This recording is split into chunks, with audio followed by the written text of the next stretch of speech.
So Max, Justin, what are you guys going to spend your $1 million on that you're going to be winning next year at Capcom Cup? Oh, next year Capcom Cup, that $1 million. You know, we might have to go to Bali and record a Triple KO episode at Bali. I'm really excited about investing into NFTs. Oh, they're big. They're getting bigger every day. Every year, every day, people keep talking about them negatively, which means they'll come back. Which means that Square Enix is still all in, baby. right. Nice freaking try. Yeah, no, I think a TKO, like at the top of like a casino, record on the top of a casino and an exotic part of in the sky. Yeah. Ooh, we can bring back Captivate. Captivate, we can right fund there. Captivate. We could fund Captivate.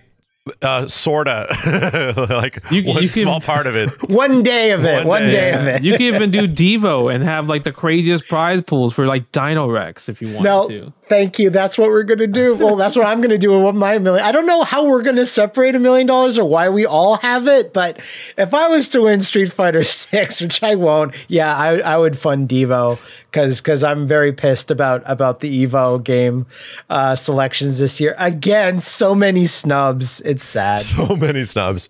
That's now like the big question on everybody's mind that I'm looking forward to this where somebody's going to be a millionaire, right? You're going to have this essential, like one of the craziest, highest class people in the FGC type of moment that's going to be represented because they were a god at Street Fighter. They're going to come out, they're going to pull up in their Ferrari or some shit and then get out of the car and sit down with the arcade stick. Like there needs to be all this insane ass prestige that happens with the next tournament.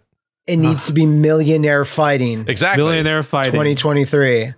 Oh, that'd be so sick. Right, have the logo and the presentation like that. That would be kind of cool. Then you like SNK has to then follow suit. They have to have $1 million.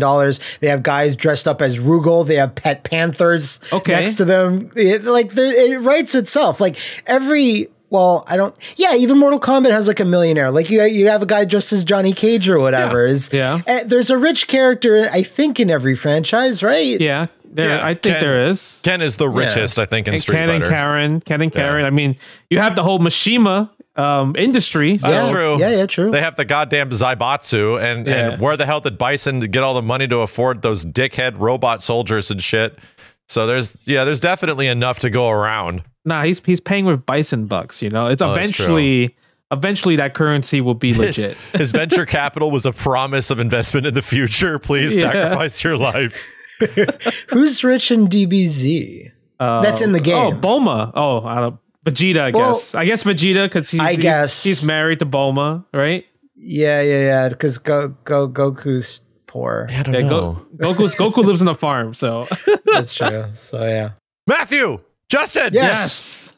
Have you guys considered a VPN? You know, I definitely used one recently. So the Super Bowl. Super Bowl is an American thing. I live in Canada. That means I can't watch the American thing in Canada. So guess what I did? I made sure that I changed myself to become an American with Surfshark VPN so I could watch the American thing called the Super Bowl for football, where we got the score of 38-35. I don't like the Eagles. I'm happy the Eagles lost. And there you go. I'm glad that Rihanna won, though. Yes. Exactly. Thanks to Surfshark, we all got the Rihanna experience. So big shout out to Surfshark. They are sponsoring our stream for today's podcast. And for anybody that is curious, there is a no-risk trial right now for Surfshark, and they offer a 30-day money-back guarantee. If you're looking for a VPN that is going to cover you in a variety of different regions or areas, or if you're looking to access information that you might not get access to depending on where you're at, getting a VPN is required for stuff like that, and Surfshark is the one that we all recommend, especially if you want to become a Canadian, being an American, watching Rihanna in a Super Bowl. Yes. That might not be viewable in your location. These are all very good things. So for any of you guys that are curious, we do have a promo code. It is code TKO, and it gets you 83% off and 3 extra months for free right now if you want to check out Surfshark. So check out Surfshark right now, Surfshark VPN at surfshark.deals/TKO, and our promo code for, once again, 83% off with 3 extra months for free.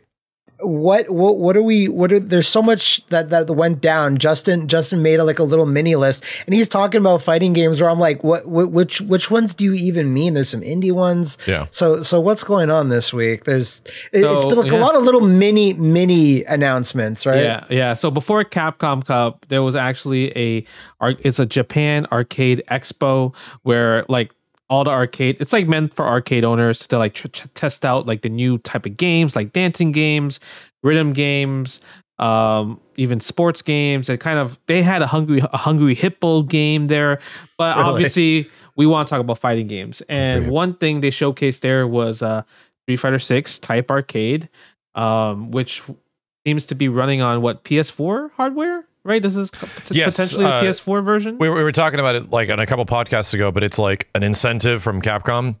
If you want to upgrade your SF5 hardware, you can do so to Street Fighter 6, which means it's like base equal-ish to base PS4. Yeah, and a lot of people in the comments, and Fuberduck, one of the FGC players that does the translations from like Japanese to English, has noted that everyone has said the port was terrible. It was laggy. Yeah. There was a lot of issues with it. So it reminds me of the first time Street Fighter 5 went to arcade, because it had the same effect where it was laggy, offline. It had input delay, so it wasn't great. So surprisingly, this happens at the same time. So there's like a couple of questions here, and I heard the same thing because like Fubar Duck is our like resident on the ground reporter from Japan for the arcade scene. Yeah, and he just said it straight felt bad. So like we're probably talking about like maybe 6+ frames of caked in engine input delay. It also could have been like a monitor issue, but who knows? The reason that probably is that it is base PS4. Yeah. And that version of the game is probably the least quote unquote like optimized, because they're still focusing hard on next gen and PC. I would not be surprised if that is tackled by the time the game eventually does come out. They're probably just like testing functionality. And we saw screenshots. We actually saw screenshots and video. And it just looked like Street Fighter 6 running at 720p. Yeah. Pretty much. I mean, you don't need a higher resolution than that, really. Not really. And I think that's what people can kind of expect. Like, especially considering some Capcom games we haven't seen previous gen versions of, which is Street Fighter 6 and Resident Evil 4 Remake. They are getting like base PS4 versions of those games. And I think you could just pretty much expect a huge resolution tank, where I think the best you're going to get is likely like 900p. In like a best case scenario, but you know, like abhorrent load times and potentially a little bit more input delay, and hopefully the option to disable VSync, which as Justin, you probably were aware in the last beta, when you turned that off and you had like, it was like an option for lower input delay reduction or something like that. And it just turned off VSync. Oh my God, dude. It was a big difference where my reaction times to drive impact we're all working all of a sudden. Like nice, I was always like a couple of frames behind on reacting to drive impact. When I turned that off, like, oh, the game is so much better now. Watch it be the PS4 version is the best version of the game with the least amount of input lag. There's been really not fighting games specifically. I remember when the Grand Theft Auto definitive editions came out, someone's like, I can think Digital Foundry is like the best version is the Xbox One version. Wow. Like it was something like that. It'd be really like, I doubt it. Capcom, you know, they're doing everything they need to do with Street Fighter 6. I doubt that would get through, but who knows? Cause you know, Street Fighter 5 had how much input lag when it came out on PS4? Like 8 frames? 7 to 8. Frames? Yeah. It was a lot. Yeah, so. And that's just because it was pumped out real fast and they weren't even paying attention to that shit. It was pretty bad on Ultra Street Fighter 4 before Street Fighter 5's release, and Justin can attest to this because he played that game competitively. But yeah, the PS4 version of that game had like 6 frames. And it had historically on Xbox 360 been like 3.5 to 4. So it was like a twice as bad difference as far as what it usually was. And that's pretty much when this part of the conversation happened, right, Justin? When we started actually noticing like, engine difference timing when it comes to these games was like the 2014 era with Street Fighter 4. Yeah, they announced kind of Street Fighter 4 and like Marvel 3 for PS4. And once we got it, we're like, there's something wrong, right? It's like something's off. Yeah, something's off. You would think like the PS3 version was already kind of not the best, and everyone was already saying we want to play on Xbox 360 for life when it comes to fighting games, right? Yep. For life. Like Evo had an announcement and they just showed a Microsoft logo and everyone lost their shit because you didn't even need to say anything else. They just knew that every game for now on moving forward was going to be Xbox 360, and everybody was amazingly happy about it. So when the PS4 version came out, it's like, oh man, do we have to move again from like Street Fighter 4 over there and Marvel 3? And then we did, and it had a lot of issues in the beginning, but they did fix it real fast. Yeah. For the most part, in terms of like just the lag and the input delays, but there's still little bugs. Like Marvel 3, you have Frank West if he does the plunger attack, Zombie in the air. plunger. Yeah, zombie plunger, right? So little stuff still happens, and even up to this day, when Marvel 3 players still want to play on either 360 or PC, they don't want to play on PS4. Yeah, and I first remember feeling this when I got an Xbox 360, and this was after like putting years into Third Strike, right, and just grinding the hell out of the game. And then I plugged in my anniversary disc into my Xbox 360 to play it because I'm pretty sure there was backwards compatibility. This was before Third Strike Online. And I was like, oh, I can just play this on my Xbox now. Let me try this. And it was not on a tube anymore. It was on a HD TV, and it was on an Xbox 360 that was technically doing like emulation, I think, of the Xbox One game or some weird thing. And I'm like, oh, this is wrong. Oh no, this is not the Third Strike. Oh no, something is really off here. And and not like having enough mental fortitude to figure out like those differences at the time. Like, shit, fucked. No, like don't want to put any other thought into it. But that was the first time I remember realizing like, oh yeah, the differences, like there's these minor differences that really add up a whole bunch. And that Ultra Street Fighter 4 port on to PS4, that was like a unique port that like Sony co-funded. Yes. They funded it, but yeah, Other Ocean did it or something. But I remember it was just like part of that weird brief time where Sony was kind of just paying for extra projects and ports because there was no Xbox One port of Ultra Street Fighter 4. You can just play that backwards compatible. Yeah. And I think it's pretty solid from what I remember, but it's been a while since I played that version. Yeah, it's good now. Like ultimately the best version of Ultra Street Fighter 4 now is still the PC version, of course, but the PlayStation version, PS4 version got pretty close. And that was the version they played last competitively 2015 Capcom Cup because it did get fixed. Other Ocean found out about it and they started like tackling the input delay and got it within like half a frame or something like that. It was really close. So, but yes, what you're saying is absolutely correct. Sony was 100% in bed with Capcom with Street Fighter, which is crazy time. Which is because they were seemingly, I think we found this out through like what happened in other stories we've heard around the bend that, yeah, to get Street Fighter 5 even made, they had to go to Sony to get Sony money to fund some of the game's existence because they, made a weird version of Street Fighter 5 that was internally terrible. Yeah. It's just that weird time where it's like before Monster Hunter money and before Resident Evil remakes and 7. These dark days. That like 2013 to 2016. Like 3-4 years where things were like Capcom's panhandling on the side of the street, asking any big company on the side, please help us fund our games. This is when we got games like Don't Forget Me, Forget Me, Remember Me. Yeah, Remember Me. That's the one. We get games like that, and all the and now we're in essentially the I like to call it the post Inafune era is where we're at right now, and yeah, it's taken that long for them to recover. And but like the reverse of that was Capcom was seeking deals with Microsoft to get little exclusives, Resident Evil flavored exclusives for any multi-platform things. Like I remember Operation Raccoon City got like an exclusive mode on the 360 versus on in Cross Tekken. Sony was getting tons of crap. Sony got like 3 more characters. And some people that Max and I know that used to work at Capcom, they're like, whoever would offer us a deal, like a co-marketing deal, help us fund stuff, Capcom will take it at 100%. That time. Yeah. Why would you say no? They would say, just not say no. Yeah. You can't say no. They really needed it. And like we were hearing things about around that time frame, the company was potentially going to be sold out and all this stuff. And there's some wild times, but Monster Hunter saved everything. Thank God. What a And comeback. I still have stories to this day that it's like, I remember the moment where Capcom wasn't trash, and it was when RE7 came out, and RE7 was good. It was like, wow, this is good and doesn't have any horrible caveats. It's actually just good. That's weird.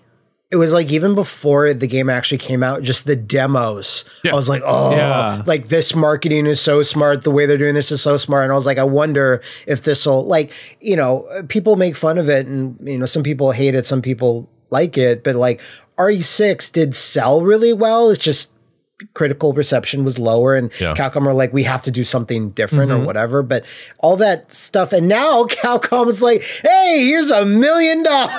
We got all the money. here's eventually leads to the brother, one of the sons of the president of the company, flying his ass down to LA. This person you never see, right? You always see one Sugimoto. This is the other one, the other son of the president of the company. I had to learn this, who runs Monster Hunter.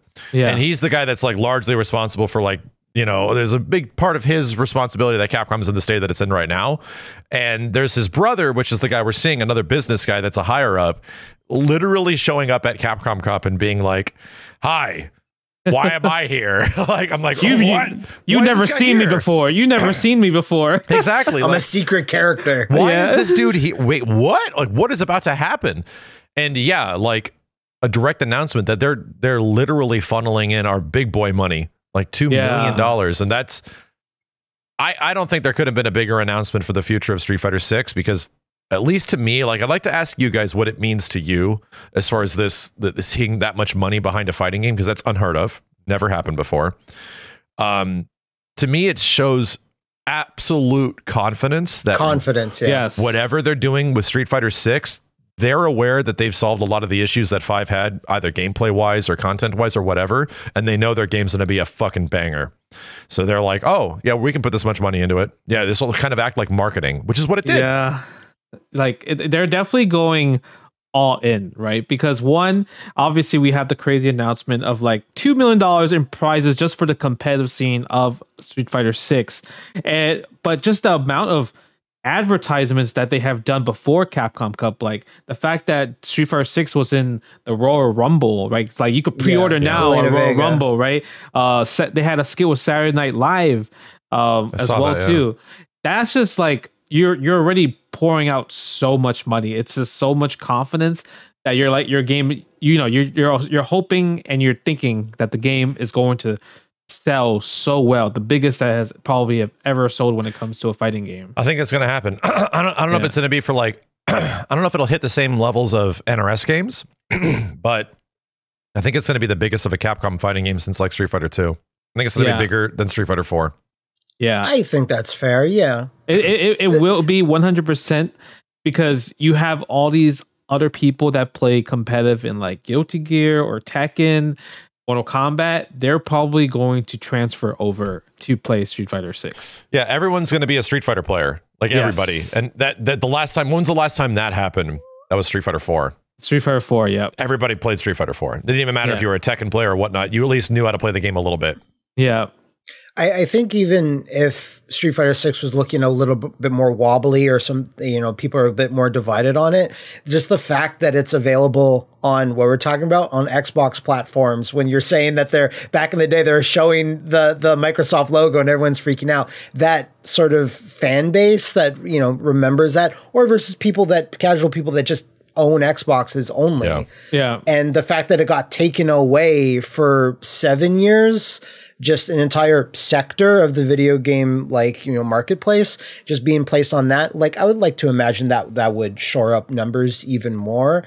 And I don't know what did they say what their PC plans were? Is it like Steam and Epic Game Store? Is it just Steam? Does anybody remember what the logos at the bottom of trailers say? Okay. Obviously, regardless, I would say obviously we know Steam because we played the beta, and I played the beta on Steam. Yeah. So I don't know if it's going to be on Epic Game Stores or any other platforms. The only big exclusivity with Japanese developers, I think, that we have seen with Epic has been Square.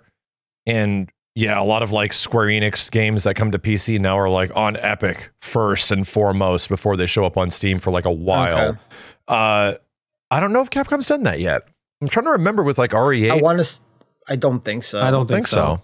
I don't think so. I think it's been on both at the same time or just Steam. Maybe. Yeah. I don't know what their policies for Epic Game Store is anymore. It's on everything, right? It's literally on everything but an old ass Xbox One. And now it's on Street Fighter is about to be on the most platforms it's ever been on at one given time. Well, it wouldn't be a competitive version. What you're saying about the arcade version and that, there is a PS4 version. I don't think Evo would make a potential Switch version the tournament standard, but since the RE engine has that scalability, I'm kind of thinking like Capcom, you like, it's still so mesmerizing to me that Ultra Street Fighter 4 on the Switch sold like a stupid amount of copies. Yeah. And that seems like a little bit of money being left on the table. And in defense of that, you're right, because a couple of other giant notable fighting games that have eclipsed huge sales over the past like 5 years also had Switch versions. It was Dragon Ball Fighters and Mortal Kombat 11. We almost forget MK11 had a goddamn Switch version, and it did, and it was mostly functional.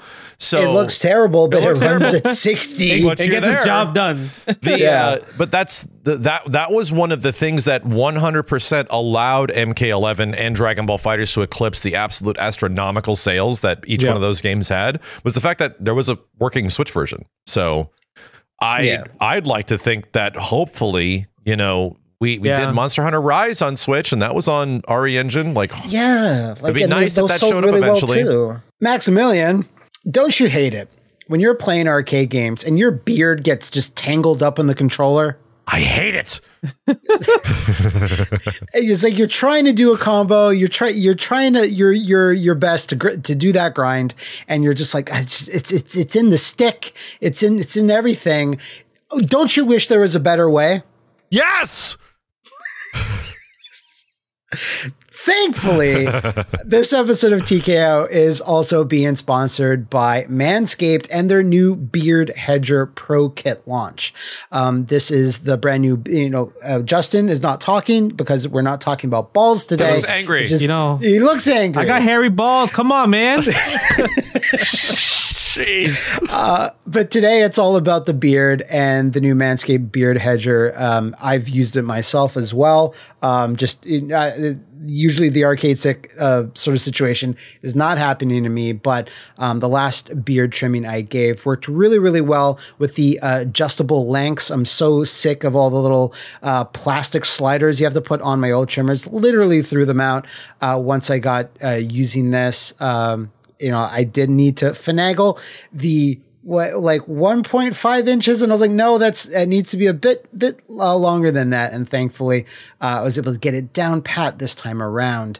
They also have a variety of other products like the beard shampoo and the conditioner, also some beard oil, which I have not used. Max, I feel like you have used beard oil in the past. Can you confirm? You don't realize you need things like this until you use it, and you're like, what have I been doing? Why have I been what is going on here? So yes, there's coarse ass hair on that face, and you need to take care of it. So to take care of it, you can get 20% off and free shipping with the code TKO at manscaped.com. That's 20% off with free shipping at manscaped.com and use code TKO. Manscaped Beard Hedger, 1 stroke, 1 guard, 20 lengths. Yeah, I just can't see why wouldn't they make like a scaled down version of Street Fighter 6 on the Switch. You could probably add the whole VR mode as well too. Like what was that? What was the Ultra Street Fighter? Was it Fist of the Hado or Way of the Hado or something? It's the greatest mode in Street Fighter history. It's Way of the Hado. Looking forward to playing that again. Right. Oh, we got to talk about that weird virtual reality thing they announced or whatever it is. I got really excited, man. Really?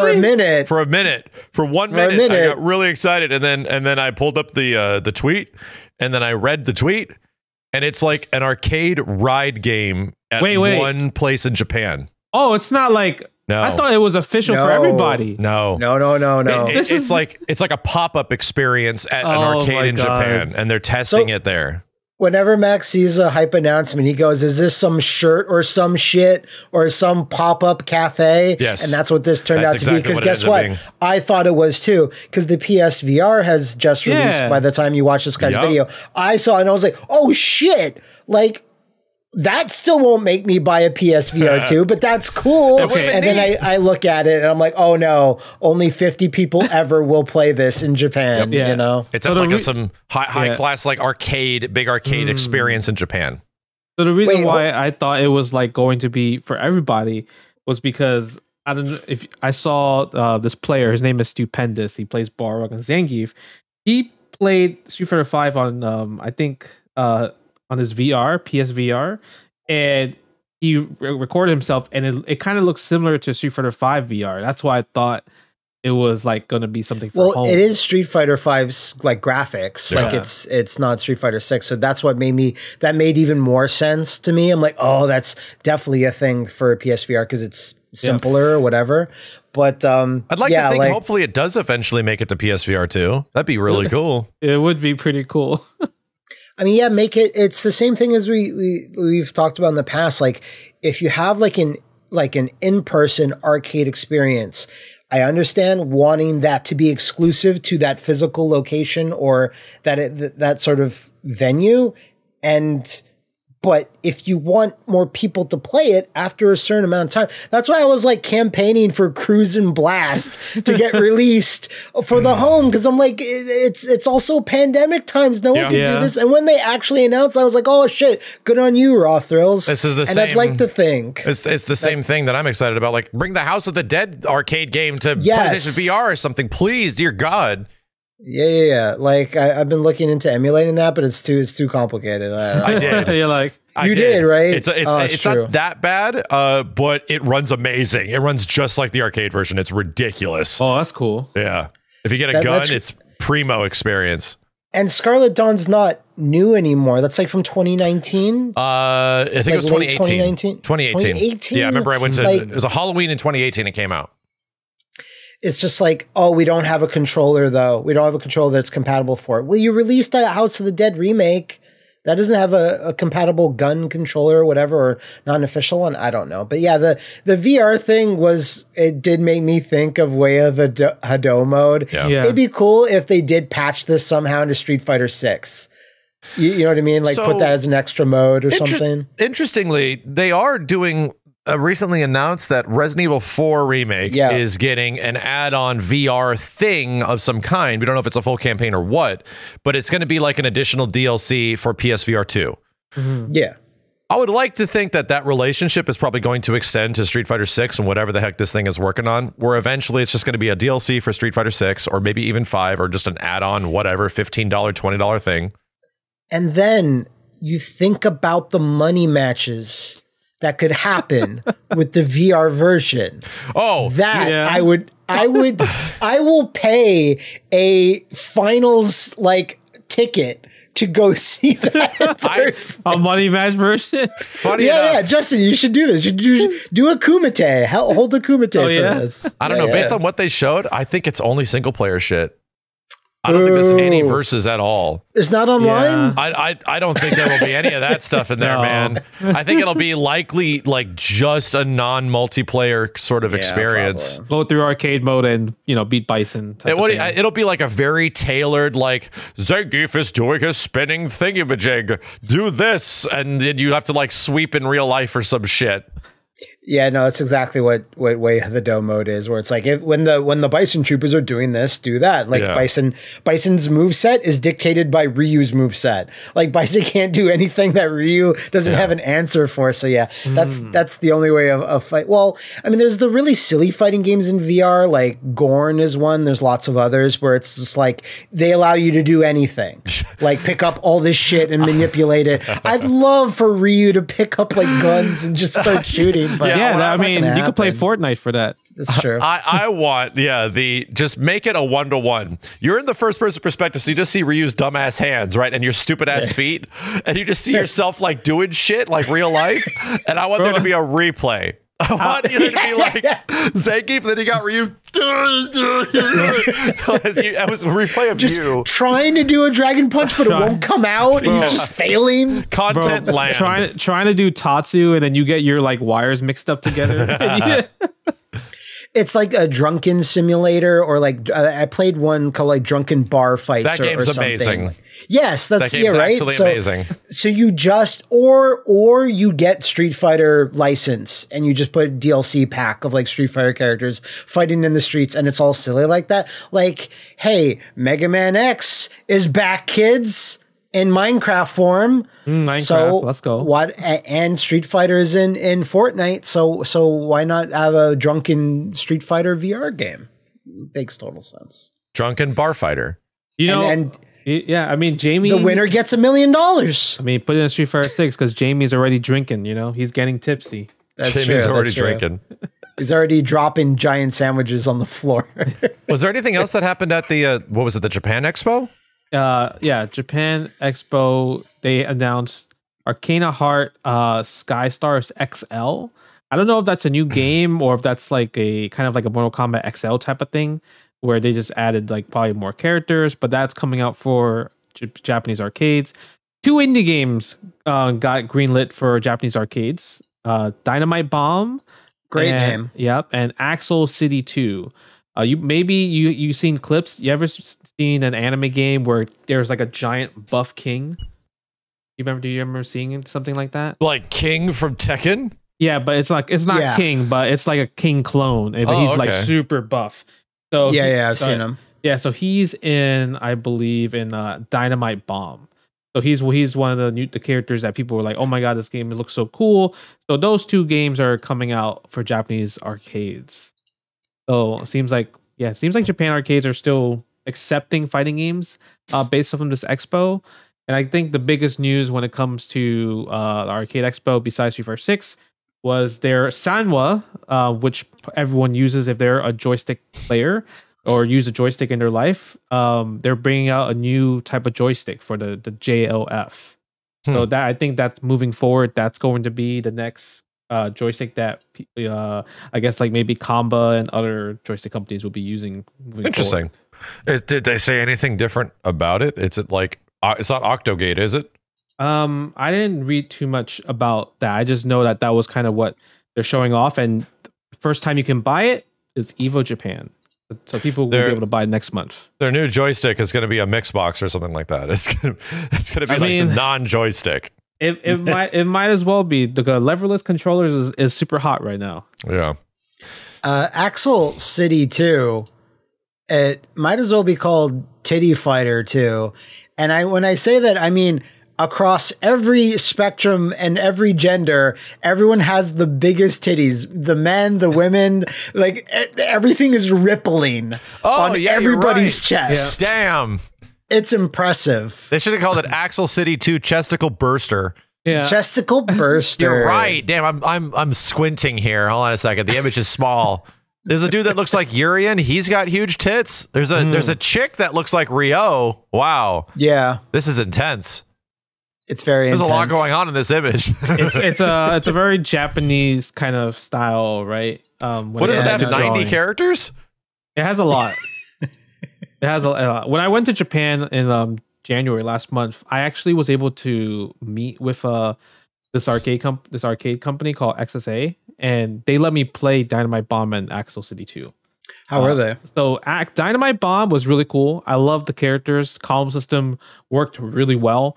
So I think Dynamite Bomb is a very fun game. It's the bomb. Yeah. Axel City 2, which one's that's the booby fighter. That one was a little harder to understand because there's like there was like 1,000,001 mechanics. But the fun story about this was before they were showing this to the expo, they had to scrub out some of the booby characters because they were too X-rated to showcase at a Japanese arcade expo. So we got the new Princess Vanguard on our hands. Yeah, so that was pretty funny when they were telling me that, because I was like, "Why does it look weird?" It's like, "Oh yeah, the boobs are too big." So yeah, there's 40 characters in Axel City too. Jesus. Yeah, it's 4 rows of 10. That's crazy. Like, I admire the ambition, but it's, yeah, a lot of them. You were a lot of them counting, are weren't very- you? You were like, I was 1, counting. 2, 3. That's how we have Yeah. to do it. So I think these two games in particular, they were just made kind of by like somebody. Like Yeah. it wasn't kind of like from a company. So Access is the one Mhm. that's publishing their game for them. Okay, so yeah, so they're meant for arcades though, right now, right? Like, Yeah, that's what there's no okay. console release talks or whatever about it from my knowledge. This is Mhm. mainly like XSA is mainly just arcade publisher. Okay, that's a cool concept. Like, if it's gonna work, hopefully anywhere, work in Japan, right? Yeah, for sure. Okay. And then I think the only other one was that you mentioned earlier, Verdict Guilty is on consoles now. A game of a fighting game of cops and robbers, which Also has been robbers. it's been around for a while, and you played it recently, and you weren't even aware that a console version just came out, right? I didn't know. Like it was funny because you're like, yeah, I thought that was the reason you played it, and I was like, no, it was just on my backlog, and I bought it for $4.99, and then it just happened that I played it, and then I guess the console version came out as well too. And it's actually kind of solid, yeah. Yeah, it's like it's $4.99. I mean, it's $5 single player. It's very Street Fighter 2-ish. It has jank combos and infinites and everything. But it has its charm. I think for $5, it's really good. I don't know if it costs $5 in everywhere else for console. Not sure about the price, but Steam was $5 when I bought it. Yeah, because I saw it on the Xbox Marketplace. And I was like, oh my God, this actually they did it. Yeah. You know, it's so rare that Steam fighters actually make that leap. Because there's plenty, and there's some that even have like little small communities around them. Yeah. I mean, the only thing I can think of that's even close to it is like them's Fighting Herds, like getting its console released like a few months ago. So Verdict Guilty, like there's way worse ones that are still stuck in the Steamverse.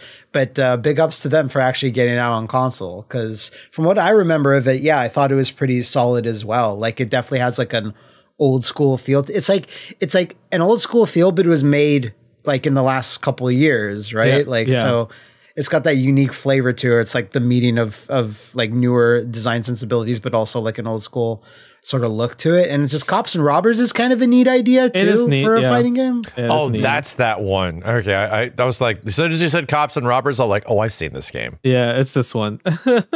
And then I wanted to ask you guys. So obviously we were talking and joking about the $1 million and $2 million. So Capcom said, "Hey guys, we're doing a $2 million pro tour. What do you think the moves and the thought processes for SNK, Namco, and other esports, other game companies that are doing esport tours?" It's funny that we kind of got at least a little bit of an answer from Sony and Evo, where they officially were like, hey, here's $25K for every game, no matter what, which was a big deal. Yeah. You have to think though, because that's not like an officially sponsored like finals. It's still like Evo still technically by its technicality a grassroots tournament, right? It still technically is.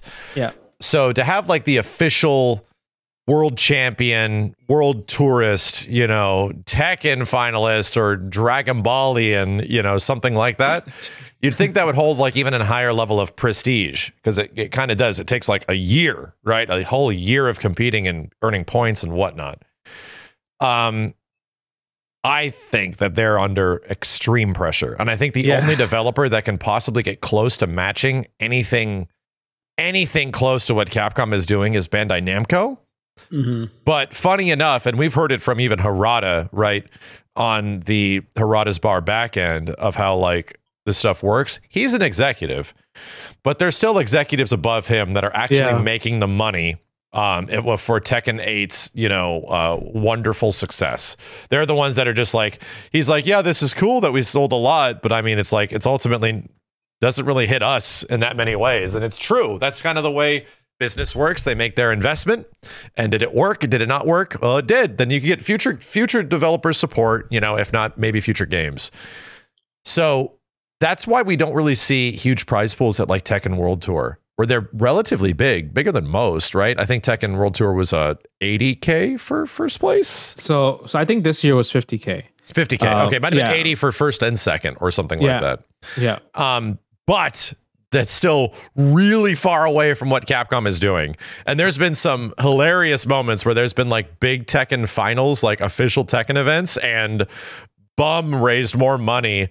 Like, I'm not saying a bum, I'm saying Bum, Bum. who runs House of Crack Bum. House of Crack Bum raised more money for his Dragon Ball local, right? Than some of these big Tekken actual like finals did, which was really funny by comparison. So yeah, there should be a lot of pressure put on some of these other devs about their esport functionality and how seriously they actually want to take their esports ventures.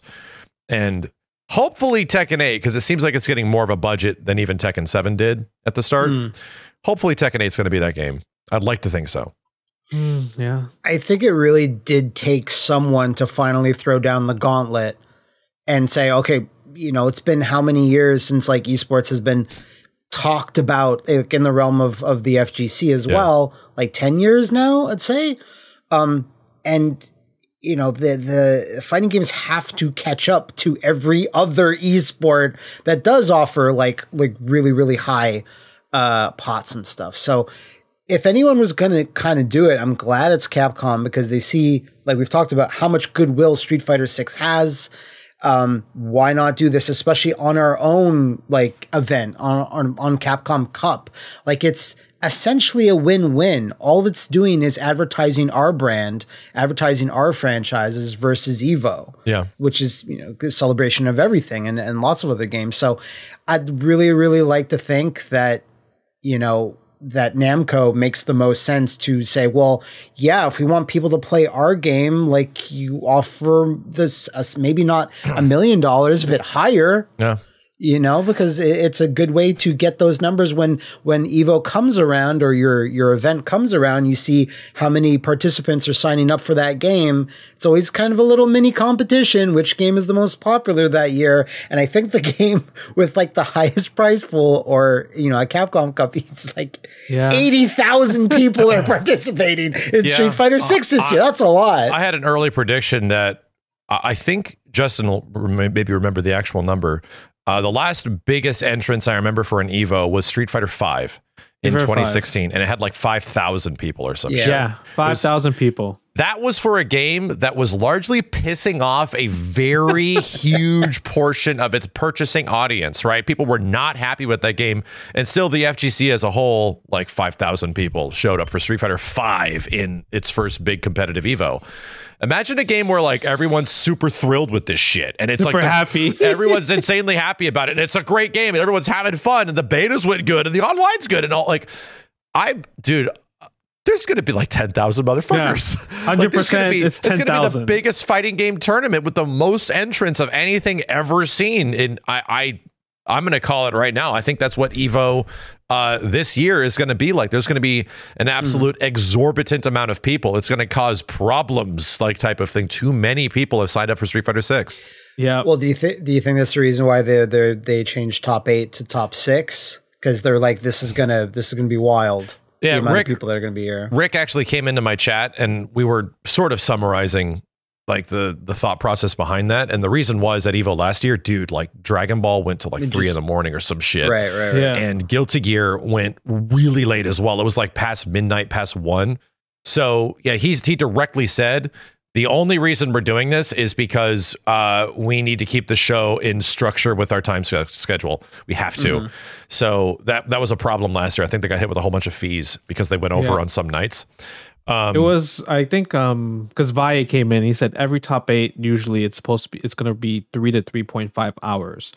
So if there's some type of delay, then that means it could be like 4 to 5 hours, right? Yeah. From a top 8 delay. And last year was the cause of that. It does suck. Top 6 just sounds very weird. It does. It does. You know, and a lot of people are very upset because if you make top 8, like, you feel so good about yourself, right? So imagine you're playing in bracket and you're in that you're in top 8 losers. You have to play one more match, to qualify, to get a medal, to get something. The funny thing is that before Sunday even happens, which is why Evo might turn into a 4-day event at some point in the future. Before Sunday even happens, you need to know your top 6. Yeah. So you have to potentially, and depending on how they use Friday, right? Because we don't know. Friday's like this big like developer stage day where there's not a lot of pools unless for those specific games. You have 1 day to get through 10,000 people. One day to get 10,000 to 6. That's asking a lot. Yeah, it'll be 2 days. Like I assume no matter what, Street Fighter 6 will start on Friday morning. It most likely has to. It has to, and then they'll have like top 64 or 128 on Saturday. But yeah, it's just gonna be 8 like we don't like 8 a.m. pools. Well, Street Fighter 6 will have 8 a.m. pools, 1000%. They're like, bro, we rented out every hotel on the strip. If you're in pool Z5, you got to go down to Circus. All right. Pool Z2, you're in the Luxor. Pool Z3, you're in. You're at the Hooters. You're at the Hooters across the street. Good luck. Get me some wings. You know, like holy shit, man, how big is this gonna be? So Circus is so lame. Street Fighter 6 is going to be crazy, and like obviously Evo wants to do more of like the community stuff where they showcase like the developers, exhibitions and everything like that. So it's going to be a great show. I think what everyone else was super happy about, and Max kept it a secret from all of us. He knew that Marvel 3 was going to be at Evo. I didn't know. They just put the camera on me. I changed, right away. My shirt. What do you want? Right away. I was excited. I just had a speech prepared, just luckily. So when they hit you up, how awesome was that? How awesome did you like? You're like, oh my god, that's crazy. I think I fist pumped like I punched the sky. You like did the real Valle? life. I did the fucking like the goddamn background character of a Street Fighter 2 game. Yeah, and I think it was like the announcement of like. They had said the same thing. They were on the show that we're doing this like retro, like this throwback game, right? And that was like, oh god, and that just like, what is the next one going to be if they're going to continue this? And that's what I told them. I said, let me cut you off, Dino Rex. Have you considered? Have you considered? All right, consideration. before you keep talking, but there's no way I could just have Dino Rex playing on the evil loudspeakers across the whole goddamn room. There's no way, bro. No, I want to see it. I want to hear it. I want to experience it. Oh man. Yeah. So them when they came to me, I was ridiculously excited. I pretty much like was like, you don't have to charge me anything. What do you want me to do? I'll suck whatever nuts you want. Like, just give it to me. Let's do this right now. Make it fast.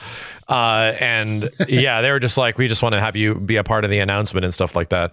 So I would like to think that what we did with the Twitch Rivals event might have had a little bit of an impact with this, because I know a lot of the people that were involved in Twitch Rivals are actually directly involved with Evo now, that were working with us at the time to actually make this a possibility. And the nice thing about the Twitch Rivals event was like, they came to me and they're like, what kind of tournament would you want to run? Like, we want you to just do whatever you want. Like, just use us to fulfill whatever the heck you would like to see. And that's kind of what I just had to be like, oh, huge celebration of the game type shit. Let's do that. Like, let's have a really big legacy and moments from previous games and all this stuff. And Assist Me comes back. Let's just make it as fucking crazy for you guys as possible. They're like, whew. So luckily it turned out really good. It was impossible it should have happened, but it got really good viewership. And it was like, I guess these old games can perform. And then we did it again for MKX and we did it again for KI, and people showed up every single time. Yeah. So I would like to think that hopefully had an impact. And that was my goal, was that, oh no, if you just get people at the right place at the right time on the right spot, people will show up for these classic titles. It can have a spot. Do you remember how much it was for the viewership for Marvel? Was it something like 40K maybe? The Marvel ended up at 37.5. We didn't count restreams, close. Just my stream was like 37.38. Believe it or not, the one that had the most was KI, and it was like 40.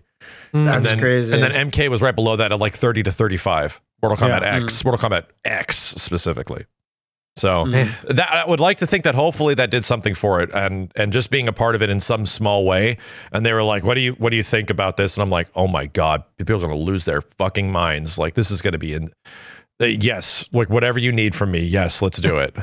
Yeah, because it's like you can assume because of Marvel remaking it, like KI will have a chance to make it like the following year, right? And maybe That's Mortal Kombat X as well too. I don't know if MKX will. I mean, I don't know. Like, I don't know if they're going to do all the games that I love. Like that. MKX is such a banger, though. That one, it's a banger. It's I mean, that's why I love it. Well, sometimes it's like, it depends on the studio, but sometimes it's like, well, we don't like the old game being played at the same event as the new game. Yeah. So, like, again, it depends on the year, I guess. Yeah. It depends on the year, but like, there's no new KI. It really depends on the publisher and stuff. Like if anything, Marvel 3 showing up at Twitch Rivals, a lot of people try to insinuate that means that there's like a new Marvel versus Capcom in development, and that is like further from the truth. It's just it was an effort of a lot of big Marvel fans to put the game at like a center stage sort of thing. I'm assuming that's pretty similar to what's going on with Evo right now.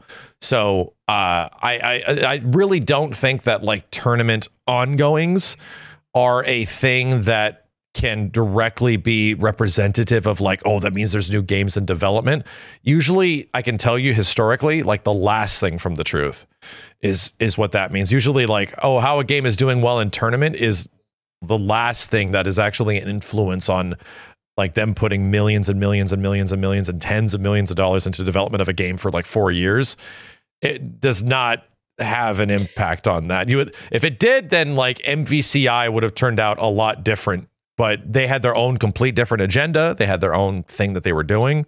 So all you could hope for, all you could hope for is that like how the Twitch Rivals event you're saying like probably played a part. It's like, it's at least a metric that in the future you can show to a publisher and say, well, when the last time this game was like, did a big thing, it did this many numbers. Matt and gets that's exactly what it's good for at the time, but it's never indicative of like, oh, we're going to announce like Marvel 6 and 7, like, next year. It doesn't work like that. What you're saying is pretty much one of the big reasons why I did the Marvel Twitch Rivals, just to show people at Marvel and Capcom. This is my ultimate secret goal, to show people that are responsible for these games that I love that you still have an audience that really gives a shit. And if you want, they will show up if you put in like the time and the effort. It was the same thing for KI and the same thing for Mortal Kombat X, right? It was to show people even directly that like, hey, you know what, devs, guess what? You've had two games that are very different than MKX, and MKX was sort of a unique game. People still love this crazy bullshit, right? This is still a game that people love to watch and play, and I'll show you that. I'll literally show you that, and here it is. A ton of people show up. So, and obviously, KI was a continuation of, of the KI hashtag. Your life. It was the continuation of like trying to let Microsoft know that people give a shit about this. Like that was literally the goal of classic game tournaments, at least like this subverted goal on my end, just to let devs know that, yeah, look at this. Watch the tournament for the game that you guys are currently doing nothing about. And look how many people care. It's the next best thing to, in lieu of having what we talked about a million times, some person in the company to champion said franchise, brand, whatever. If that doesn't really exist, or they just can't get anything going, events like you've done are the next best thing to point to a company, say, oh, well, look at the viewership that it did here, because someone within the company is obviously a little bit better, but because Max can't work at all these companies at once, he can use his platform to do that. So like and they said this is the first annual like throwback tournament, right? It seemed like it. Yeah, they're gonna hopefully continue this. So with whether other it'll games. be Marvel 3 next year, most likely not. Like it could be an old Guilty Gear or something like that. Like who knows? They can Dino Rex. Yeah, Third Strike would probably be a huge one. That Justin's ears are like, what? Like, Third Strike. Perking. I mean, because Cooperation Cup is technically not a thing at the moment. So, not really. So if Evo had Third Strike as an official game, everyone around the world will come and play some Third Strike. I'm down to watch that. Like, holy hell, man. Justin's down to win it. Justin's eyes perked up when he said Third Strike, but then his shoulders slumped down when I said Dino Rex. Right, bro, because I'm not trying to hear the Pachyosaurus screaming in the ear of like a Sony loudspeaker. You know what I mean? I know. But so yeah, you have to start thinking of like what are the next big classic competitive games that could show up in some way, you know? Yeah. And to me, you know, to me, my stupid brain goes to the obvious ones that dominated the golden era of the FGC that me and Justin are probably hyper aware of, which was Third Strike, CVS2, Marvel 2, right? Yep. Those were the big ones. ST also, you know, a really good consideration for one that could be in there. I'd like to see Tekken 3. Yeah, and then a weird one like a Tekken 5 DR, I think could also be in there because that one's widely considered to be the better Tekken 5. Or if you want to do a classic Namco game, I would love there to be Soul Calibur fucking 2 or some shit, man. Like, that'd be cool. That would be really great. And then Garo. Yeah, like some classic, like get like KOF 2002 UM, get like KOF 98, like one of the primo versions, right? Or the whatever the unlimited match, I forget what it's called. Like there's a lot that you can pick from that are like the ultimate premium fighting games of the time. And so do you think, is it also the choice of kind of like the tournament for, let's say, the Evo throwback? Would it be based off what's happening with the current scene? Because I feel like Marvel 3 is a great pick because Twitch Rivals a thing. You know, Tong from Tampa Never Sleep every week puts on a Marvel 3 Parsec tournament. Kevin Ha as well too. There's Marvel 3 represented at major tournaments. So Marvel 3 is like, even though it's a throwback game, it's probably at one of its most it's probably at its one most popular points. Like, right? And just considering how like the overall health of weeklies for the last 5 to 7 years of fighting games has relatively diminished over the years, just because of a variety of reasons, game popularity, whatnot. One of the most active weeklies still is Tampa Never Sleeps with its Marvel tournaments.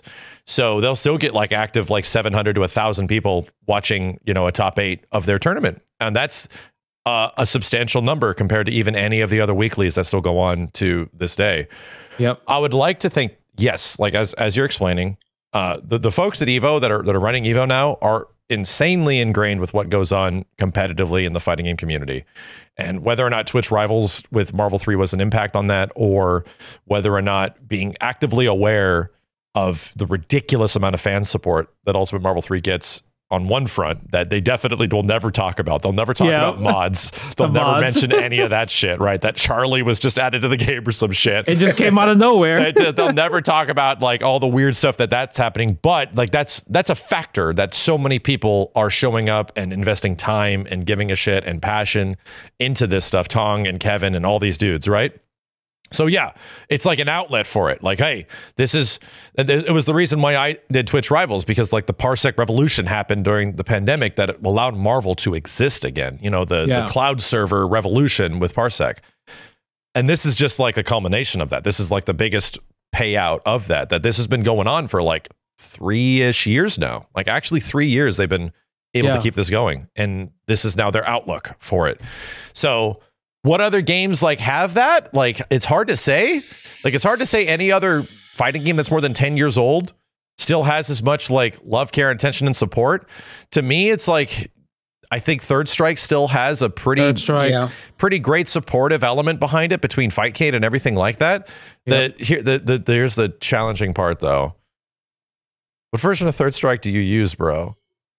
If it's sponsored by Capcom, they're going to ask you to use the anniversary collection.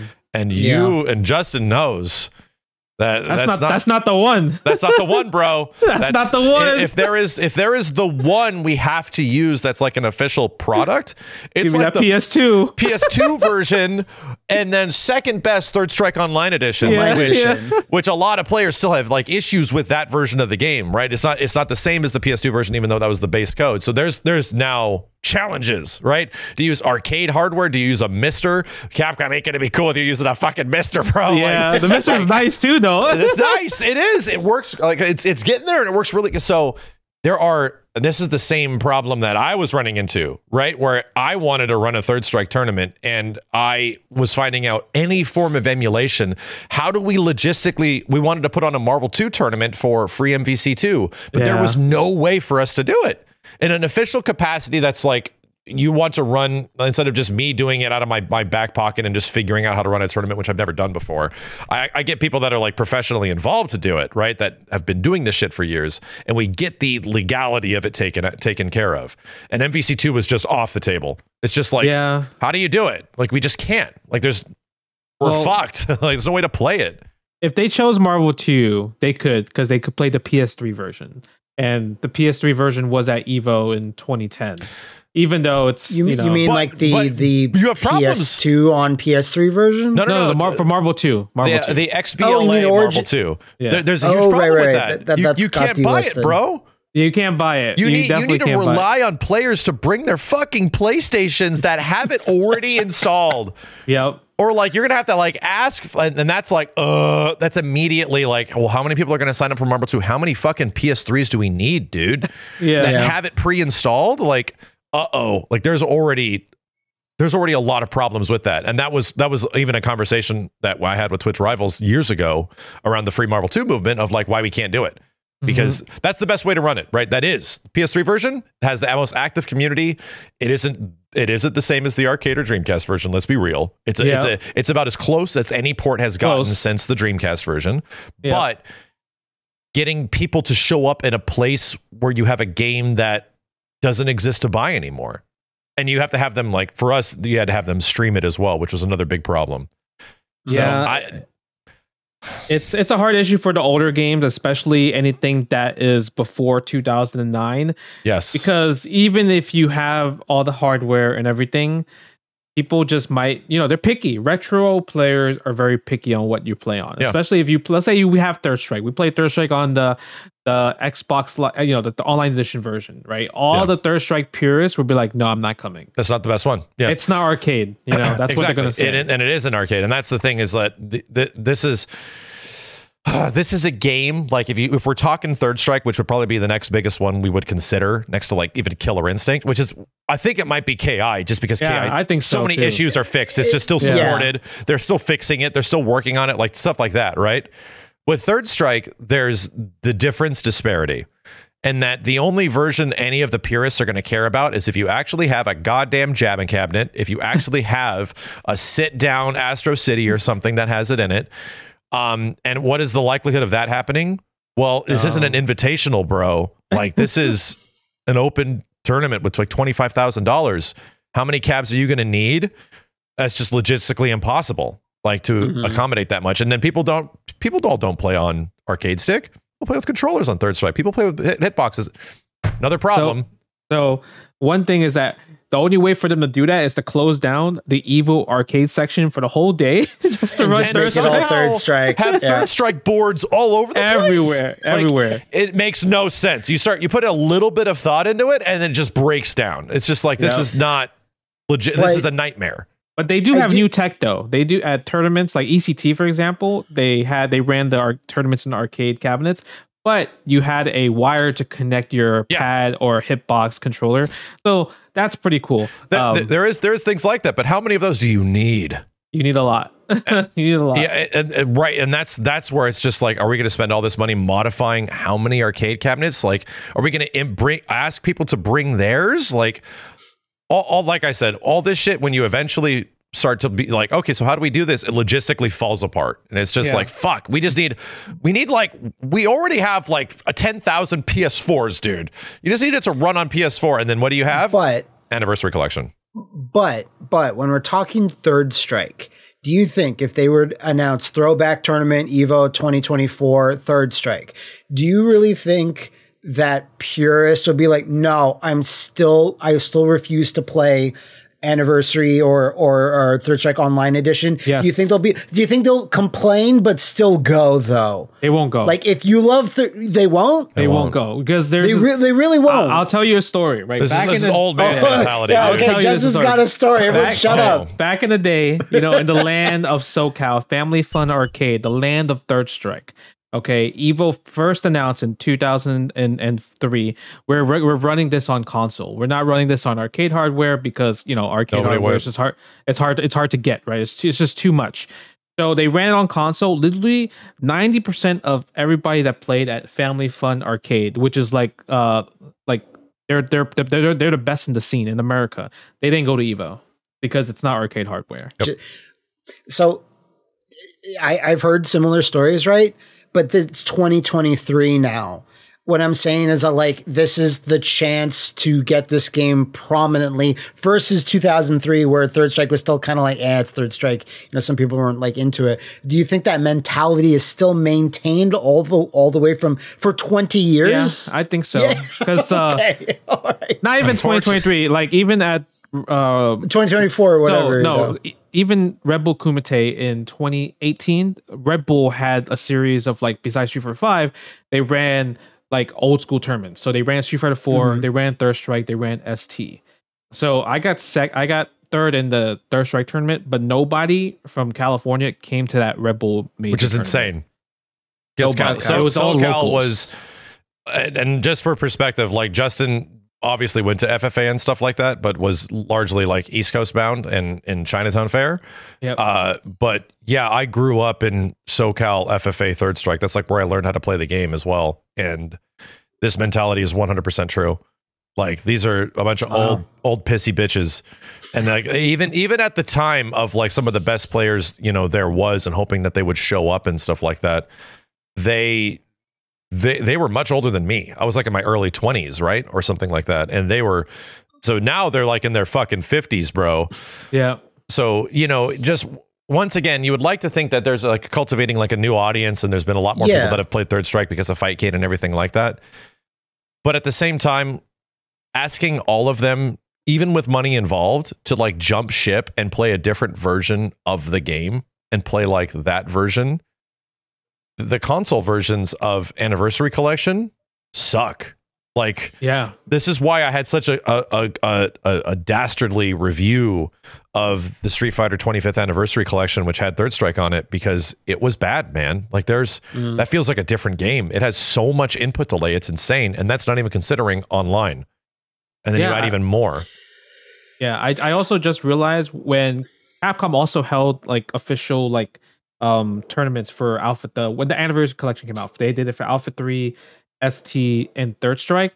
So Canada had the Third Strike tournament for $5,000 for first place. Literally only one Japanese player came, and then everyone else was Canadian. That was your top 8. Nobody, so nobody really cared about the Third Strike money tournament. So if Evo had the same thing, then, and if they're not playing on arcade hardware, I could see the same result, that you won't get the best players to show up. Mm-hmm. Do you think the versions that currently exist are widely played? Because there's no way Capcom would ever make a brand new version of Third Strike that's the most arcade accurate just for, an Evo tournament, right? That's not logistically a thing. But if they had enough lead time, Other Ocean or whoever it is, says, someone actually on the Capcom side says, hey, maybe we can fix up the 25th anniversary edition or the Capcom Fighting Collection or whatever it is. Do you think that would be a possible thing to fix as many things as possible? There'd still be too many people that are just no, that's still not the same game. There is only one version that is the next closest that might be okay. And online I think Justin knows which one version that is. It's online edition. It's the next closest, right? It's still not the same. And even a lot of Third Strike players complain it's a half frame off. Right, weird half frame issues. It's a half frame. I don't know, man. It's retro purist. You can't get through it, man. Don't ask any more beyond that, because we don't have any answers really. Right? This is one of the best Third Strike players in the world, and he doesn't even fucking know. I just never heard half frame ever uttered. Anyway, trust me, it's weird. But that is the version. And here's the thing. That is a reliable version of the game that is still bound to PS3 and 360 for some reason. There's almost no reason why that game hasn't shown up under backwards compatibility, because almost every other Capcom game outside of Marvel 2 and like digital games they all specifically, Like I Commando Wolf of the Battlefield is I played HD Remix Puzzle Fighter not that long ago, and it was on Xbox One, dude. Like, it's on a current Xbox Series X. So there's a route there, you know, and that would hopefully be a reason to hopefully promote that, if not get the backwards compatibility. But that's the thing, is that if that didn't happen 5 fucking years ago, it ain't happening now. because Microsoft, even for Xbox consoles, at least, were like, we're not adding any more backwards compatibility. Now, to be fair, they lied about that, and then they added a bunch more games for the 20th anniversary of Xbox or whatever, but that was like, you know, whatever, like 2 years ago or something by now. So that's not happening. They're not especially adding backwards compatible Third Strike Online just for a tournament. So yeah, you know what? I was really like erring on the positive side of this, but both of you have brought the reality crashing down on me. Like, this isn't and I've viable. been in this situation where it's like, I've wanted to make these things a reality as well, right? And it can be, because people still run tournaments for all these damn games, right? For Marvel 2, people still play it like crazy on PS3, run PS3 tournaments, like all this shit. It barely works. The lobbies are like, ugh, they're ass, but people make it work, right? They do. Yeah. The issues that you run into is when it is officially licensed, when it is an official title, when you have to get the approval of like Capcom, you got to get the approval of Marvel and Capcom, you got to get the approval of all of these companies that we can officially run your game at this event, right?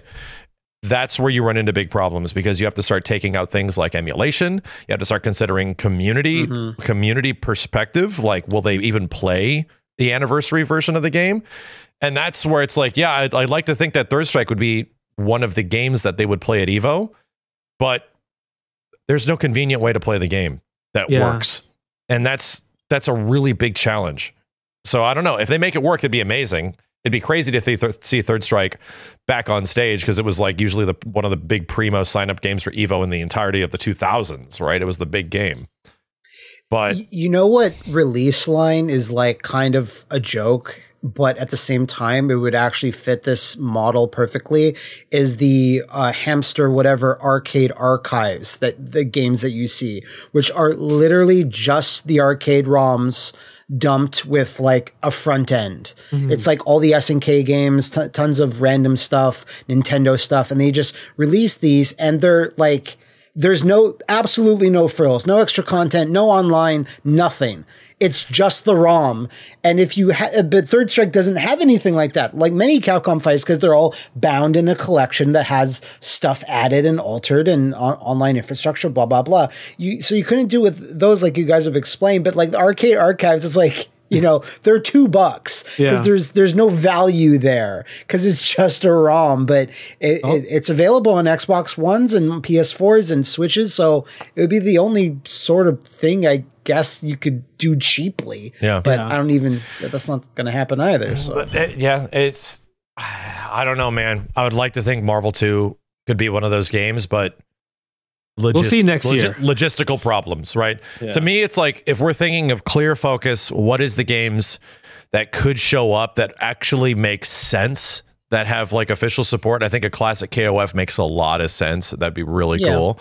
I think King of Fighters 13 coming back would be ham. Yeah, that would be cool. That'd be a good one. That'd be a great tournament. I think Killer Instinct is obviously a big one, just because the game's ready and playable and functional, and you just bring your Xbox type shit. Yeah. Blaze Blue. But there's a good reason why it might not be KI. Is it what, Microsoft? Yeah. Yeah. Oh yeah. So I don't know. I mean, I don't know. It's all over the place right now. I do think this is going to push. Yeah, I do think this is going to push a lot of communities to try to like up their, I guess, exposure for kind of like the smaller games, right? For Evo throwbacks. So that'll be pretty cool. So we said Evo throwbacks cool. What about DNF, man? I was kind of sad about that. Yeah, it's you know what? I'm used to it. I'm used to liking the games that nobody else likes. Right? I'm used to it. Sad. I was like, really? There will be a side tournament. There will be a side tournament. It'll be there. Yeah, It's just like Marvel vs. Capcom Infinite, where it just released at this one time where it's like you died way too fast, and now you can't even have a Evo tournament. The game is getting support from developers. We're getting characters. We're going to get weird characters and changes, and the changes they've already made were great. So I'm fine with that. You know, I'm fine with coming back to the game that I really enjoy and just playing new things every once in a while. It doesn't need to get all this crazy support. It would be nice, but was that ever going to happen for DNF Duel anyway? You know, probably not. I thought it had a chance to make it 1 year at Evo at least, and I just didn't expect I didn't expect MK XL Again. 11 to take that was probably DNF's spot right there. So it seems I was really surprised. Was it though? I was I actually was kind of surprised that MK came back because it had the lowest entrance of the previous Evo. It might bump up this time compared to, like, I don't know. Melty Blood is still getting a bunch of stuff added, and it's even a very different game than it was from Evo last year. So that probably has a more active scene.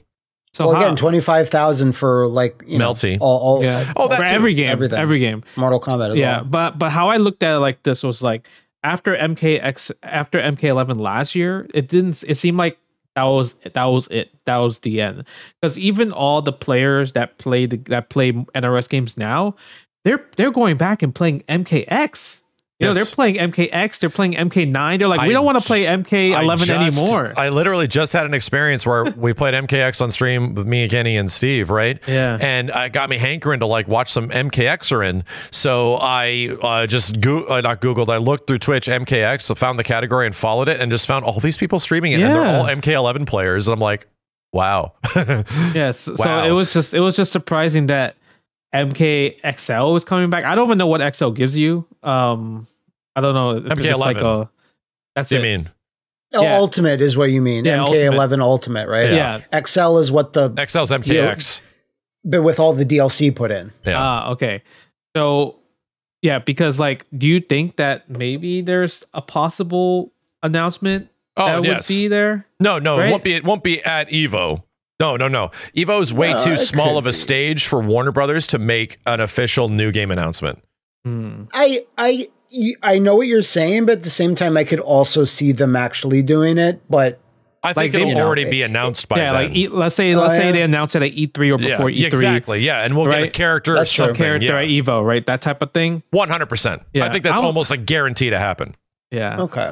Although I have said that it's a guarantee that this bitch is going to be at the Game Awards for like 2 fucking years now. So almost nothing is a guarantee, and I would like to think it's a hopeful possibility. Eventually it'll hit. Eventually, this bitch is going to hit the earth. Right as we're me and Liam are reacting to the Nintendo Direct, I said, Metroid Prime Remaster does not exist. I don't believe it exists anymore. I refuse to believe it was ever a thing. Yeah. Like, maybe about 10 minutes before they finally revealed it. Yeah. After 4 years of rumors. So, now I'm going to go into every event saying this doesn't exist, this game. And maybe they could do the Tekken 8 route, which is to, like, make a not announcement. Which was a very weird thing for them to do. But then officially it gets revealed, like, at a Sony show or something, like a month later. So that's a possibility. That definitely was not what I was expecting from Tekken 8. And I was like, man, Tekken 8's coming out soon. Oh, no, it's not. Oh, no, it is actually not. It's really far out. So it could happen. Speaking of Tekken 8, that Kazuya trailer at like 1 a.m. Pacific Standard Time. That was a weird time to release a trailer, man. Yeah, it was. I was like, why did it come out like this time? But how do we feel about it? It's weird because he was like, yeah, we know he was in previous footage. Yeah. Like, it's like the most obvious trailer in the world, but at least it sort of hits in a way that some of the other trailers don't. Yeah. Where they're doing what the Nina trailer did. And in the Nina trailer, that one was really impressive and cool to a lot of us because it didn't look like Tekken 5 for the first time. Yeah. For the first time in like nearly 20 years, did Tekken not look like Tekken 5? So we had characters with guns, we had characters with all these crazy moves that they've never done before, and that's what's important to show, in my opinion. And the Kazuya trailer did the same thing. Kazuya's doing weird ass shit he's never done before. It's like, oh wow. This is badass. And he's got like the craziest rage art that we've seen so far. Yes. Yeah. Literally has an amazing rage art.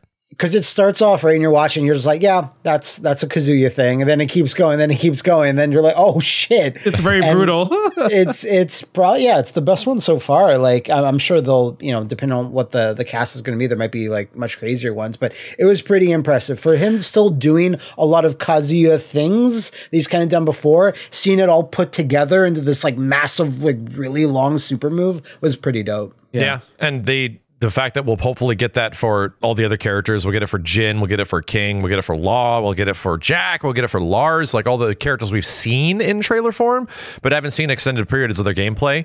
I think we get to look forward to that now, where it's like, oh yeah, just give us like, a 2-minute trailer less than that, and show us what is new.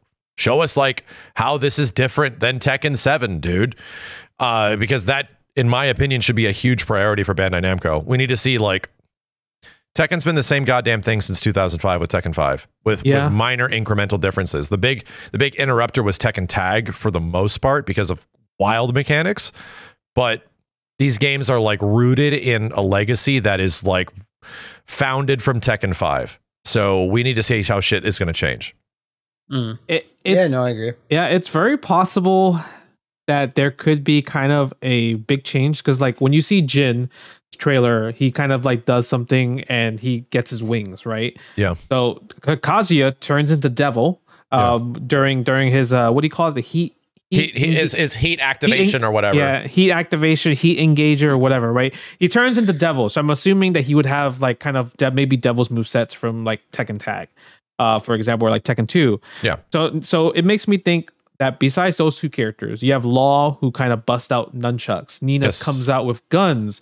They're trying to give, it seems like, each character a more like defined object to define them as themselves. Yeah, we mentioned this last time. Like weapons seem to be more of a thing. Exactly, and they also mention, and how it seems that they're showing it, that there's a lot of uniformity to Tekken games for the most part, where it's like everyone's combo structure is kind of the same thing. The way you do combos is like into the bound, into this, into that.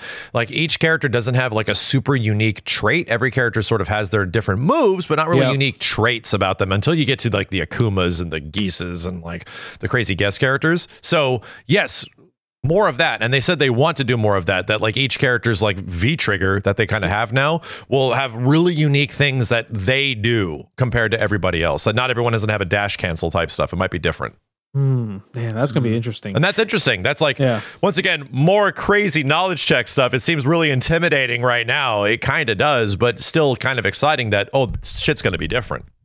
But what's weird is that how fast this trailer came out after the Nino one. Like our last podcast was about the Nino one. So like, I'm just wondering, even though like Namco has not said exactly what even year the game's coming out, like we're theorizing maybe the end of this year, but most likely the start of 2024. But it's like we're already like a couple characters in with trailers and stuff. So I'm just wondering like what their release schedule is for all these reveals. Like, is this actually going to, because we said like maybe it's going to be a smaller roster this year. Might be a KOF thing. KOF reveal type of thing. I was going to say like 50 fucking characters again. Well, I was going to say that if we got a trailer every 2 weeks, right? Just a showcase trailer based on things we've already seen every 2 weeks. We see like Law's trailer in a week and a half, right? If that was the case, then in a year, we're going to have 24 characters. Yeah, really, and that kind of lines up. Like I'm no math scientist. Yeah, two characters a month. Like it is 2 characters a month. Okay, because when you say 2 weeks, I'm like, okay, then no, but yeah. So there's 8,000 weeks of the year. Yeah, and you already know that there is a playable build. Evo Japan's going to have their first playable alpha arcade build there. And the only way for you to play Tekken 8 is for you to enter Tekken 7. So they're kind of forcing registration on that. I would assume that Evo will probably have a similar situation where Tekken 8 would be playable at Evo, with maybe more characters. That's probably announced along the road. We will likely, for anybody that is going to E3, it'll likely also be at E3. This would be the E3 to do it. You know, I really hope that, because Evo Japan is at the end of June. Oh, sorry, at the end of March. Yeah, end of March. Hopefully they can stream, or they would want to stream some of those matches. That'd be great. Or if they like have a moment before Tekken 8, or I'm sorry, Tekken 7 top 8 starts or something where, hey, you know, here's some showcase matches between me and whoever the hell, or somebody that maybe that isn't in top 8, so they don't have to get unfocused. And they just could show off some gameplay. Like that. I can see that. That'd be dope. That'd be fan-fucking-tastic, because that's what a lot of us are looking for. We just want to see like people that are actually good at Tekken. What is movement like, right? Yeah. What is sidestepping like? Like we want to see like these little incremental things that really make Tekken that they haven't shown off a lot of yet. I think they're gonna have at EVO Japan. I think they're gonna have like the walls, like so people like that are watching can't see inside. Oh You mean the god, walls? Because it's like that's so arcade, in Japan, arcade location test shit. yeah, Yes, arcade You go location into a like in box. Japan. Yeah, you go into a Really? box, and because like They don't want you filming. what's stopping me doing this, right? Yeah, they go into a box, they take your cell phone, and then you play. And you play the person on the other side. Yeah. They don't want you to record. They don't want you to record. Like that happens at a lot of arcade location tests when they're super secretive.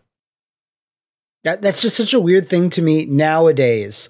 Like, you know, not even 10 years ago. I'd say like 15 years ago, I could see that. But then again, everyone can see your giant phone that you'd be having 15 years ago. Yeah. But like, that's just, you know, in this age of get the information out there, excite people, get hype, that like you're saying this has happened recently. It's been like that in Japan, like arcade culture.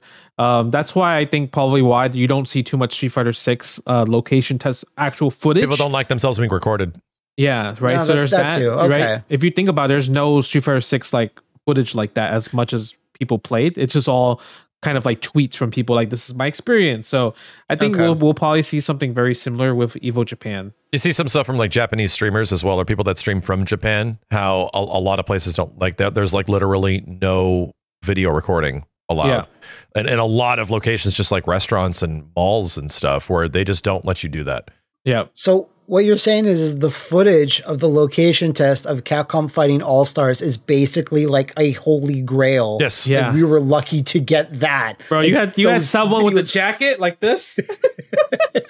Well, dude, that was in like 2001. That what the fuck, they would have like a Motorola flip phone or some shit. There's like a guy with like a camera like this, and he's just like There's a cranking bitch it, animating all the scenes.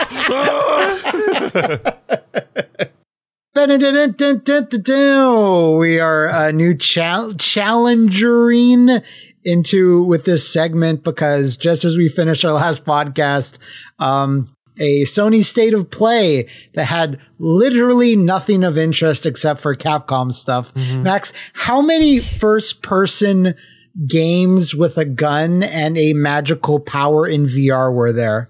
80. There was so many, I lost count at 75. You'd think when they shown these things, they'd just be like, why don't we mix it up a little bit? Like, I don't know. I do something with this hand and I shoot you with this. There was so much of that, man. So I didn't have time to watch it live at the time, but I watched Max's recap of it, and he literally has nothing to say. And then that Sony lady voice goes, and now we have 2 updates on some very anticipated games by Capcom. And you see Max go, what? Where am I? What? I woke up. Amazing. I got like woken up from a nightmare. Were either of you expecting Capcom stuff? Like we should expect it, at least Resident Evil 4, because it's coming out like in a month. But I was just not expecting Street Fighter stuff this soon. I thought it was like at least another month or 2 away. Yep, I agree. Yeah, and it feels like they got some time to burn in between now. We're like just over 3 months from Street Fighter 6's release. So it's now like a big question of what, when, where, and how are they going to show stuff? Because the game's now roster complete, right? For anybody that is unaware somehow of what happened, Geef, Cammy, and Lily were the last characters that we had not seen in the roster that we had already known about since like TGS, technically, that was officially revealed and not leaked. So from this point forward, it's like we've seen everybody. So where do we go from here with 3 months left? Is there going to be like an open beta? Is there? And I'm almost thinking that they take time to probably show off more single player stuff. I think that's probably going to happen. Yeah, I agree with that. I think so too. Yeah, just like maybe just more of how it actually works. Like we've theorized for how many episodes now that there's going to be like on Metro City and maybe some other cities. But I mean, I still wasn't expecting. Yeah, I didn't expect like a few weeks before launch. But like we said, E3 doesn't line up, so I guess Sony's state of play makes just as much sense as Capcom just releasing it on their Twitter or whatever. Yeah, exactly. Like you need like a show or something with a lot of eyes on it to get people's attention. And Capcom and Sony have kind of been in bed for a very long time. Like a lot of big Capcom reveals happen at Sony events of some kind. The last one that wasn't was essentially DMC5, and that was on Xbox. So that was a long time ago. True, I forgot. And speaking of getting eyes on things, Justin's thumbnail for his video on the character reveal is just so classic. Hopefully we can get that on the screen right there. just Orchid doing her No Mercy flash fatality and Justin's eyes jumping off his head is amazing. It was like the Battletoads when you fight a boss and the eyes come out of the face. But I mean, yeah, Cammy, like Zangief was hype, Lily was hype, but I don't know, for some reason everyone, even me, was like, bro, Cammy looks so crazy. Like just everything about her. They gave her a lot of Street Fighter 2 references from like with her super, which was awesome. That was super great. She had a new look with like kind of the jacket. I thought the jacket was really cool. The stage was really cool, and they even gave her kind of like some new moves. She had like kind of like a Nash like somersault ming that Nash has from Street Fighter 5, like the EX version. So she has that, like all her cannon drills and her cannon spike seems like it's like the V-Trigger version. Maybe that's EX or maybe that's like a super install. And that's been sort of the case for a lot of characters that have been in Street Fighter 5 in the past and in Street Fighter 6, where it's like, yeah, they pretty much have their like V-Trigger, V-skill elements in there some way. Yeah, right. So that was really cool. They showed off like new target combos and her super. Her super was crazy. That was the one thing. That killer wait, her super or like the level 3. The level 3. The level 3 I was actually a little disappointed on. It's good, but I'm just like I think it needs like one more attack in the middle or something. It'll get that when it's the Critical Art version. Yeah, probably. Oh, remember that level 3s have two different versions. That's true. Everyone's like, I can't believe they nerfed her level 3 because LOL. We saw this shit like a year ago. Yeah, close to a year ago now. True. And we know that every character's critical art has like a few more attacks or frames or camera angles and all this stuff, so it'll be fine. Yeah, it'll probably be something more assassin-ish for the critical art. But we still don't know what her level 2 is, but maybe the footage already had level 2 stuff in there. Maybe. Yeah, probably. But it's usually some type of install super or some type of super that gives them like buffs of the character usually. So I'm expecting that for Cammy as well too. But because even her Street Fighter 2 animated movie reference super, that was like a counter super, it looked like, right? Like someone strikes her and she just does like a thing. It looked like to me at least. I'd have to go back and check. That wouldn't be that weird because she has an Ultra in Street Fighter 4 that's a counter super. That's true too. Yeah, I think it was right. Yeah, it's a counter super. Her and Fei Long had it. Yeah, because even Zangief's level 3 was like, yeah, that's a final atomic buster. Yeah, I feel so, like if there's one thing I was disappointed with was Gief's level 3. Yeah, I agree. His intro was cool. The intro was great. His intro was cool, and his his other super that he did was also pretty sick too. Not super, but like the new attack where he catches someone's leg. Or did he have that in Street Fighter 5? He had that in 5. I think that was a V skill, right? It's a counter move. They gave it to him only like mid season 3. Season 3, gotcha. They're like, we'll give you a new move, and it's super specific. It's like only on kicks or some shit. Only on mid kicks. Kind of random. So but it started off really well with the like Zangief's intro and stuff, and we were like, we're so excited. All of us, I'm sure, we're excited. He's got like a luchador mask on, and they're like, no, we're not going that far. Hopefully, it is like like another costume you can get where he has the mask on. I'm pretty sure that looks so neat visually. I loved the referential stuff. The stuff on Gief was impressive in his like poses and his facial animations. Yeah. There's a shot in the end where it's like 3 different shots of him flexing, and then this last shot of him like, you know, breathing out fire out of his nose type shit. Yeah. Very Goldberg. Yeah. Yes. And in those 3 shots, if you like slow down and look at his face, they're references to his old artwork that has been happening throughout the years. There's always been a joke with Geef in the old school 90s era Capcom, where no shit, like the artists would try to one up how absolutely batshit crazy Geef can look, and it would ultimately like culminize in Alpha 3, where he's got a vein on his head and it's squirting blood and all this shit. He's like, ugh. That face is literally his face on the official character art on the character select screen. Like that face is that one. And in all the faces he uses, they're references to Street Fighter 2 Turbo. All of them are faces directly from the character artwork from previous games. I was like, that's insane. As someone that studied this shit really hard, it's like I saw it immediately. I was like, this is insane. Like, that's such a cool reference. Wow, it's like in game they really, really pay homage to all the beautiful artwork in the past, but the box art just continues to stink. Listen, the more Capcom gives us, the more I'm going to be like, I love this box art. You know, when Capcom announced $1 million, bro, that's the best box art in the world. I don't know what you're talking about. I love this game. Right? But Zangief, I think, was really cool because they even gave him like, they acknowledged that Street Fighter EX was a thing because they gave him a new move, right? They gave him the stomp kick move, right, in the beginning. I don't know if that's a super or a special move, but it seems like a special move for the most part. But that's, you know, like that's a super in the EX games. In EX. A lot of people might not know that's from Street Fighter EX Super. So I thought that was neat. There was even a reference where he said this is the last ride. So I thought that was like the Undertaker reference. Well, because he also says jackhammer when he does like that other throwing super. And I was like, wow, they're really going.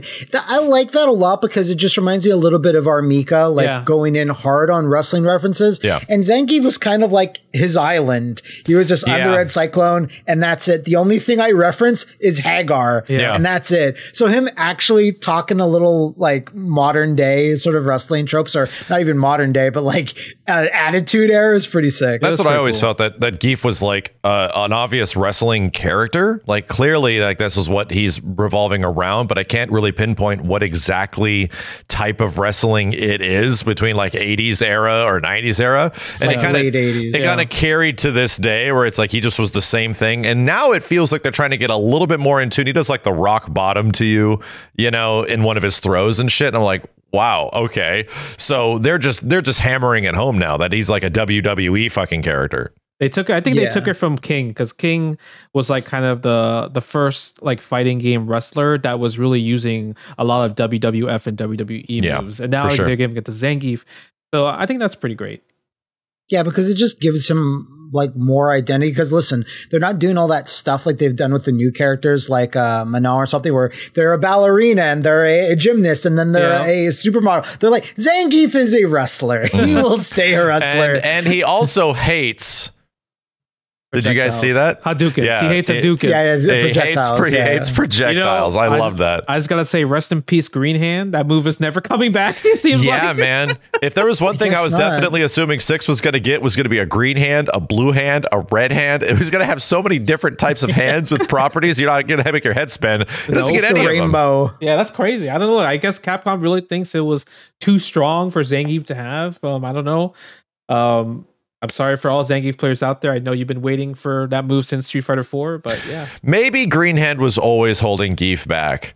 Maybe. He's using it as a crutch. Yes, exactly. Maybe that's it. Maybe we'll find out what fireball negating tactics he has. He's got to have like, what is it, forward HP where he can crunch like and eat fireballs. I can't remember what the hell game he did that in. That was Street Fighter 5, yeah. Maybe he should literally eat the fireballs. Like he just goes, just sucks it up. That's like Pocket Fighter shit. No, Anacrus. Anacrus had that. And then DOS Stalkers. Oh.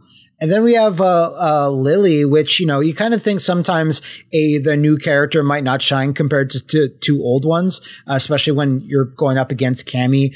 But I was really impressed with her. Like, she's just different enough from like the youthful like energy that that Kimberly has. Yeah, like just a few years younger than that, and just seeing all T-Hawk's moves, but not as lame anymore, is also pretty sick. She's a character that's kind of funny to me because the Street Fighter doesn't have like cutesy bumbly kind of characters really throughout it. Like, true. There's only, and somebody did mention this, there's only one character that kind of matches that, and it's Elena. And I'm like, that's true. Yeah, Elena kind of has that in her win poses and stuff where she trips and she falls over, and she's obviously cute, but she's like 8 feet tall. Like, but that's like what they're going for.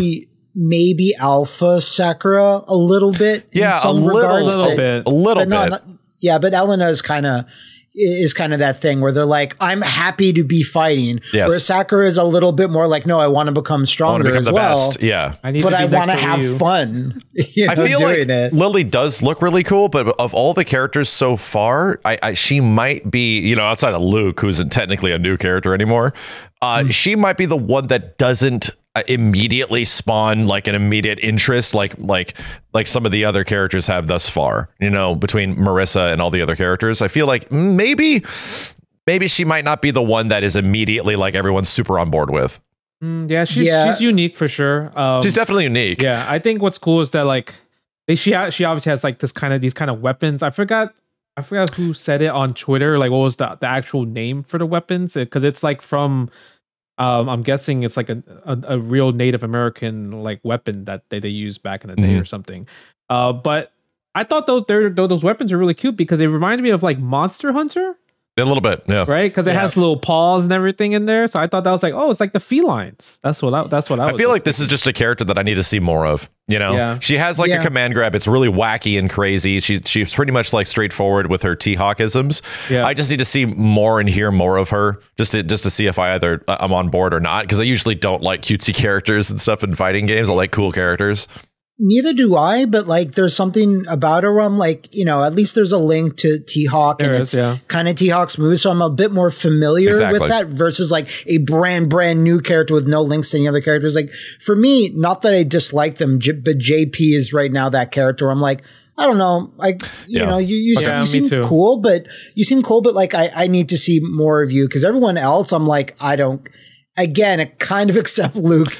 I'm down with selecting anybody and seeing who I like. I feel like JP gets like a little bit more points from me because of how unique the character style is. Although it's like technically Lily is a unique character style. We don't have, like we said, many of those types of characters in Street Fighter.